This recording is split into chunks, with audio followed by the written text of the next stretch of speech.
Hi everybody, Jeff Miller here. I wanted to discuss arm wrestling safety and notably the two most common injuries that I've seen over the years in arm wrestling. Break arm, which we've all heard about, and bicep tears. So there's lots of other injuries you can get in arm wrestling, but those are the two most common ones I can think of.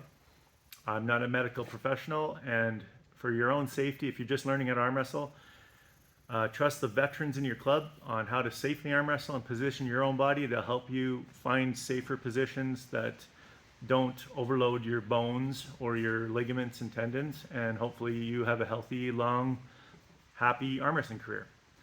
Anyways, what I'd like to discuss first is break arm position, and that's caused by too much torque in the humerus bone. So if you apply huge force here, there's a lever arm here, and it's going to put a big torque into this bone.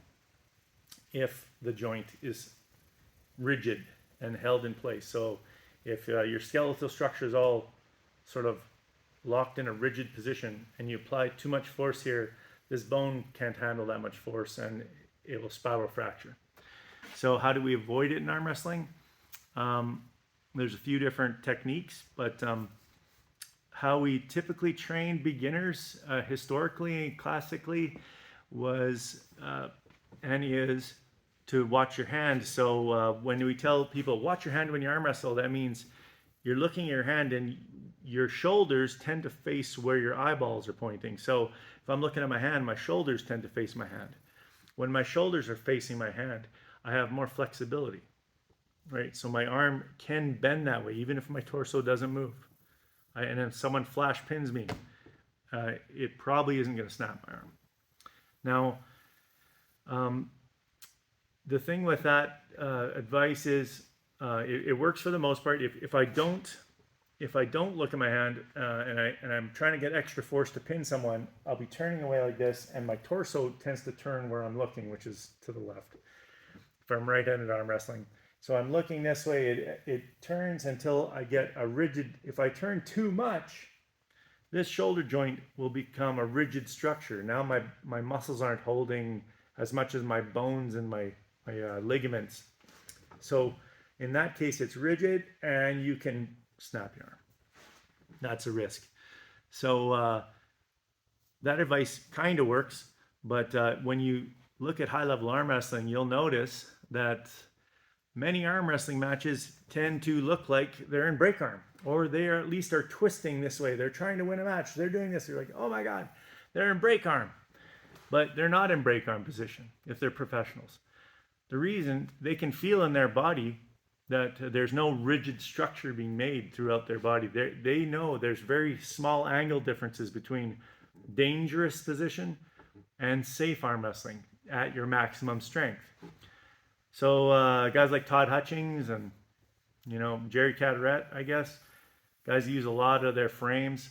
Well, they're using their frames in a very good arm wrestling form where their muscles are supporting their joints and their muscles are doing a huge amount of the work.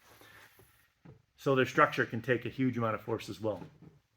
Now, what happens? How do you make your shoulder joint go into a dangerous position that you want to avoid? Well, there's two ways that I know of that you can do that. One is if I'm looking straight on and my humerus is straight up and down right now in this plane you're looking at. If it goes inside, my joint is more flexible, it's safer. If it's straight up and down, it's on the borderline. And then if it starts, this angle between my rib cage and the humerus starts becoming something more than zero, this shoulder joint becomes rigid for side pressure. It doesn't want to hold that. So the more this angle comes out, the more risky it is that I'm going to snap my arm wrestling. Now, the other way that you can increase the rigidity of your joint is this shoulder and your scapula. If it's pulled back like this and your scapula is flat on your back like you're ready to do a bench press, and your shoulder is sort of nestled into the pocket up here of your rib cage, well, this makes that joint more rigid as well. And if I start applying side pressure from this kind of a body, I guess, muscle locked up my joints, that's going to be too rigid. If I'm not stronger than my opponent, I have a chance of snapping. Even though I look like I'm in a safe position, my shoulder is rigidly stuck in its position with the scapula back. I don't recommend this way of arm wrestling. I recommend that, or for my experience anyways, has been that I like to have my shoulder kind of rolling mobile in the front, sort of off to the 45 degrees, and I can move front and back as needed, but it's not sort of pulled back and locked in position. It's mobile, and it can be strong in these positions. You can hold it in that position, but it's a little bit mobile. It's still, you got strength in there still. You can tense these muscles to support it. The humerus bone sandwiched to the rib cage. These two things keep your arm in a semi-flexible situation that you can take a big side pressure force and it shouldn't break you.